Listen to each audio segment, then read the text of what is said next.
ഈ കേരളത്തിലെ 47 ലക്ഷത്തോളം വരുന്ന വിദ്യാർത്ഥികളെ പ്രത്യക്ഷമായും പരോക്ഷമായും അവരെ ബാധിക്കുന്ന പ്രശ്നമാണ്. അതിനുവേണ്ടി ലഭിക്കുന്ന ഫണ്ട് നമ്മൾ ഒരു കാരണവശാലും ഒഴിവാക്കേണ്ടതില്ല. രണ്ടാമത്തെ കാര്യം, ഫണ്ട് വാങ്ങുന്നത് കേരളത്തിൻ്റെ വിദ്യാഭ്യാസ പാരമ്പര്യമുണ്ട്. മതേതരത്വം, സാമ്രാജ്യത്വ വിരുദ്ധമായിട്ടുള്ള നിലപാട്, അതുപോലെ തന്നെ വർഗീയതയ്ക്കെതിരായിട്ടുള്ള നിലപാട്, ഇതെല്ലാം നമ്മുടെ പാഠപുസ്തകത്തിലുള്ള കാര്യങ്ങളാണ്. അതെല്ലാം ഉൾക്കൊണ്ടുള്ള പാഠപുസ്തകമാണ് നമ്മൾ ഇറക്കിയത്. ഇതിൽ പ്രത്യേകം NEP പറയുന്നുണ്ട്,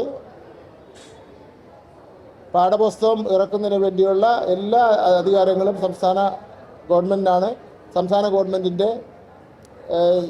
SCERT സ്ഥാപനത്തിനാണ്. അപ്പോൾ അതുകൊണ്ട് അതിൻ്റെ സംബന്ധിച്ചിടത്തോളം ഉത്കണ്ഠ വരേണ്ട കാര്യം ഇല്ല. മറ്റൊരു കാര്യം, ഈ NEP തന്നെ ആദ്യം പറയുന്ന 8 കാര്യങ്ങളുണ്ട്. പൊതുവിദ്യാഭ്യാസ സംബന്ധിച്ചിടത്തോളം പറഞ്ഞ 8 കാര്യങ്ങൾ. ആ 8 കാര്യങ്ങളിൽ പല കാര്യങ്ങളും കേരള ഗവൺമെൻറ് നടപ്പിലാക്കിയ കാര്യങ്ങൾ. അതെല്ലാം പൊതുവിൽ പറഞ്ഞു വരുന്നത് സ്കൂൾ വിദ്യാഭ്യാസ സ്ഥാപനങ്ങളുടെ അടിസ്ഥാന സൗകര്യം മെച്ചപ്പെടുത്തുന്നതുമായിട്ട് ബന്ധപ്പെട്ടാണ്.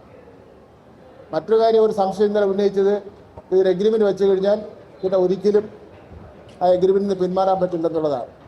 നമ്മൾ വെച്ചിട്ടുള്ള MOU കൃത്യമായിട്ട് തന്നെ പറയുന്നുണ്ട്, ഏത് നിമിഷം വേണോ ഈ MOU നിന്ന് പിന്മാറണമെങ്കിൽ ഇരുകക്ഷികളും നമ്മൾ ആലോചിച്ചിട്ട് വേണം പിന്മാറേണ്ടത്. അങ്ങനെ ഒരു തീരുമാനം എടുക്കുന്നതിന് വേണ്ടിയുള്ള അവകാശം 2 കക്ഷികൾക്കുമുണ്ട്. എന്ന് മാത്രമല്ല, അങ്ങനെ ഒരു ഇരുകക്ഷികളും യോജിച്ചൊരു തീരുമാനം എടുത്തില്ലെങ്കിൽ കോടതിയിൽ പോകാനുള്ള അവകാശവും ഇത് പറയുന്നു.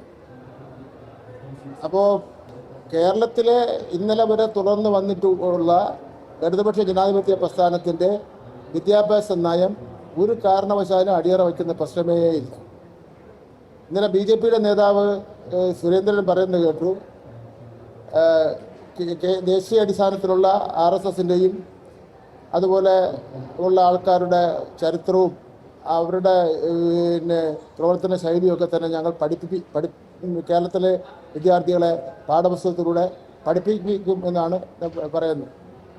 അത് ഒരു കാരണവശാലും കേരളത്തിൽ നടക്കാൻ പോകുന്ന കാര്യമല്ല. അത് സുരേന്ദ്രൻ്റെ സ്വപ്നം മാത്രമാണെന്ന് സൂചിപ്പിക്കാൻ വേണ്ടി ഞാൻ ആഗ്രഹിക്കുക. കേരളത്തിൽ 1 മുതൽ 10 വരെയുള്ള ക്ലാസ്സിലെ പാഠപുസ്തകം പ്രിൻ്റ് ചെയ്ത് കഴിഞ്ഞ് അതുപോലെ മനസ്സിലാക്കാനാണ് പറയുന്നത്.